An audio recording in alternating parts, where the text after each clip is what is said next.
सबसे बड़ा ताजे पानी का झील वुलर झील। सबसे बड़ा ताजे पानी का झील वुलर झील।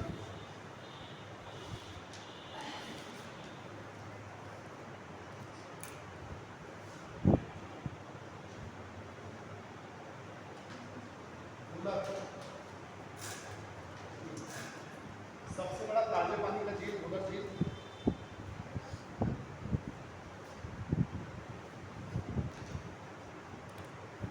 और सबसे बड़ा खारे पानी का झील सांबर। सबसे बड़ा खारे पानी का झील सांबर झील।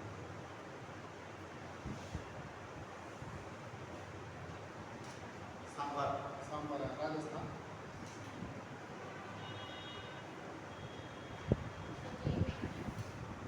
सबसे बड़ा झील वेम्बनाथ केरल। सबसे बड़ा झील वेम्बनाथ केरल।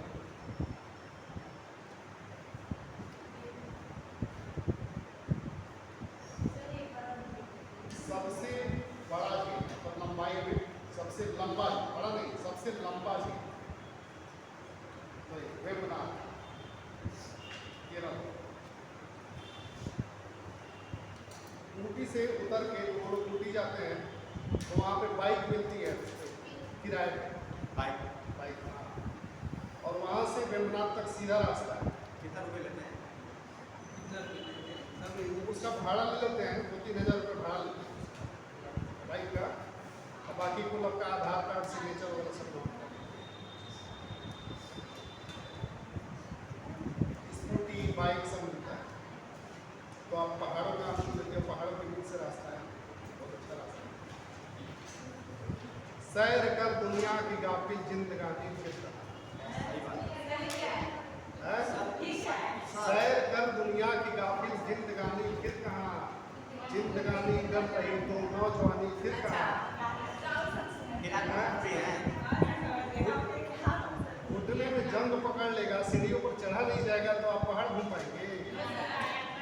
जैसे ही नौकरी मिले छम रहना भारत भ्रमण कर लीजिए। हाँ सर, तब आपको याद अच्छा ये पढ़ेंगे। अभी तो 5% हो गया है। हो गया है। पंजाब में बहुत बाकी है। हाँ, भारत बहुत विविधतापूर्ण देश है, हर चीज है यहाँ। सबसे ऊंचा झील मतलब सबसे ऊंचाई पर स्थित, हाँ ऊंचाई पर स्थित सबसे ऊंची झील लिख सकते हैं।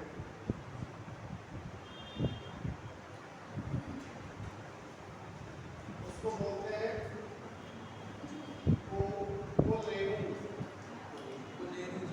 कोलेरू झील। कहीं कहीं चोलेरू भी लिखता है। चोलेरू क्योंकि इसका स्पेलिंग जो है वो ये है। कहाँ है ये? सिक्किम।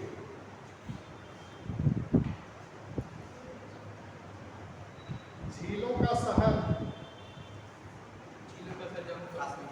उदयपुर।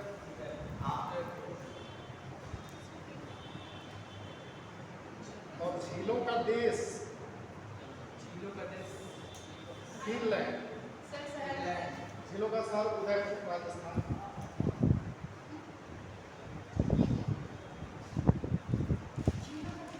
झीलों का शहर उदयपुर राजस्थान और झीलों का देश फिनलैंड। फिनलैंड का यूरोप में है। झीलों का स्टेट पूछे तो हाँ?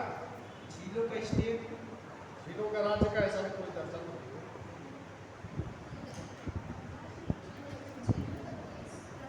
लेकिन झीलों का शहर और झीलों का देश हजारों बार परिचय, हजारों बार। मतलब कुछ चीजें कॉमन फैक्ट होती है ना, जैसे भारत की राजधानी कहाँ, दिल्ली, तो ये सब जानना होता है। उसी तरह से तैयारी लिखनी होती है सब।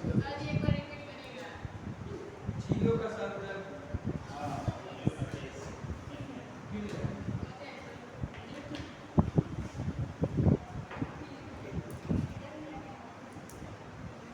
नया चैप्टर शुरू कर रहे हैं, मृदा सॉइल मिट्टी।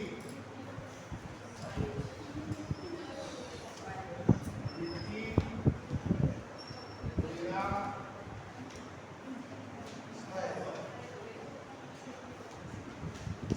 क्या है मिट्टी? हाँ? क्या आपकी आवाज नहीं आती, क्या करें? हाँ हाँ, कैसे कहें मिट्टी? अगर आप पूछेंगे कि मिट्टी क्या है, कैसे कहेंगे? जैसे धरती को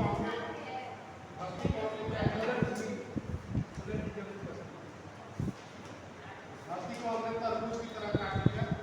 तरबूज आप चखते हैं ना, मीठा है कि पानी वाला है, जैसे काट के आपको चखाता है, जब उसी तरह से धरती का वाला हिस्सा ऐसे काटा तो सबसे ऊपर क्या मिलेगा?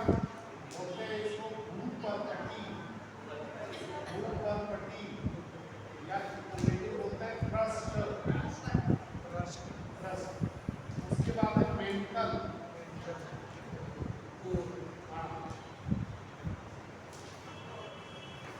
और उसके बाद से कोर, हिंदी बोलते हैं कोर, अंग्रेजी बोलते हैं कोर, हिंदी बोलते हैं कोर।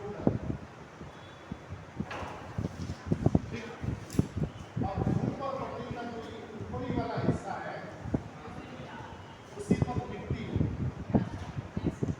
ठीक है, किस प्रोसेस से बनती है?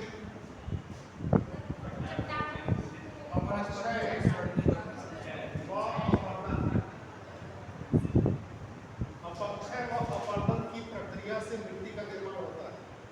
क्या है अपक्षय और अपर्दन? इंग्लिश में बोलते हैं withering and erosion. Withering and erosion, पहले इसको समझ लेते हैं तब इसी को समझना आसान। अपक्षय और अपर्दन,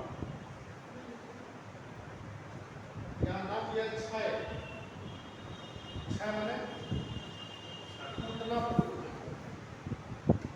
धीरे धीरे गलना, सड़ना, उसी को होना क्षय। क्षय होना एक पहले क्षय रोग, इसको बोलते हैं टीबी रोग। टीबी का पूरा नाम ट्यूबरकुलोसिस। आई वाला टीबी का पूरा नाम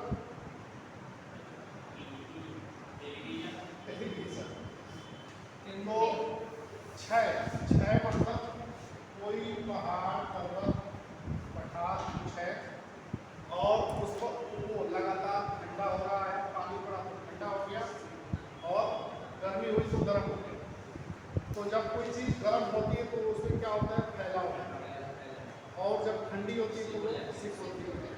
तो इसका ऊपरी लेयर बार बार ठंडा होने, गर्म होने, ठंडा होने, गर्म होने की प्रक्रिया में ये ऊपर का जो लेयर है वो कमजोर पड़ जाता है। ठीक, ये ऊपर का लेयर कमजोर पड़ गया। अब कमजोर पड़ा तो मान लीजिए कि तेज आंधी है तो उसमें से निकल गया। जब तेज आंधी चलती है तो अपने साथ बालू भी लेकर चलती है, कुछ कठोर चीजें भी लेकर चलती है। और जब बालू में ही तेज स्पीड हो जाता है तो जैसा लगता है कि वो निकाल छील देता है इसे, ठीक है ना, इसको छील देता है।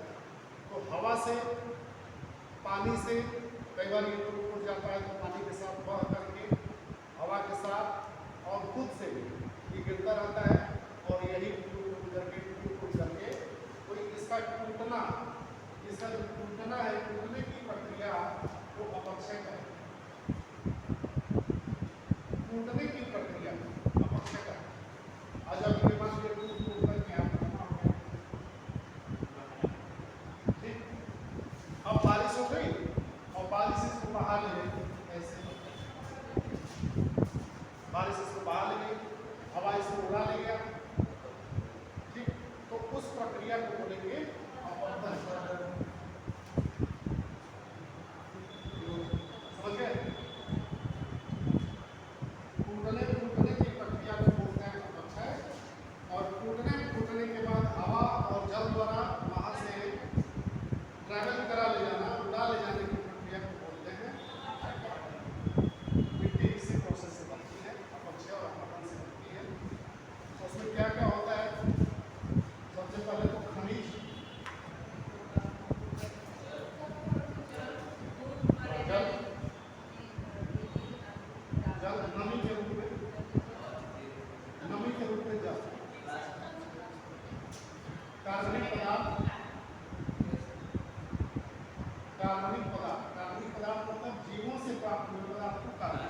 मतलब ह्यूमस हाँ हाँ तो कार्बनिक पदार्थ ये सब होता है। और उसके बाद से सूक्ष्म जीव होते हैं मिट्टी में, वायरस, बैक्टीरिया, फंगस।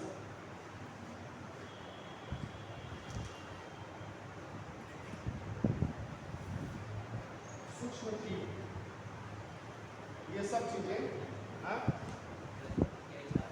हाँ ये सब चीजें मिट्टी में, खनिज, जल, कार्बनिक पदार्थ, सूक्ष्म जीव। इसके अलावा हवा और गैस।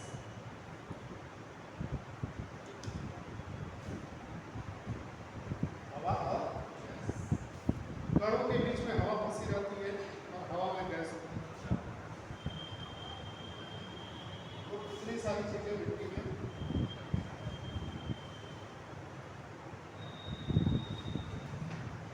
अब मिट्टी के सिर्फ इस चीज को अगर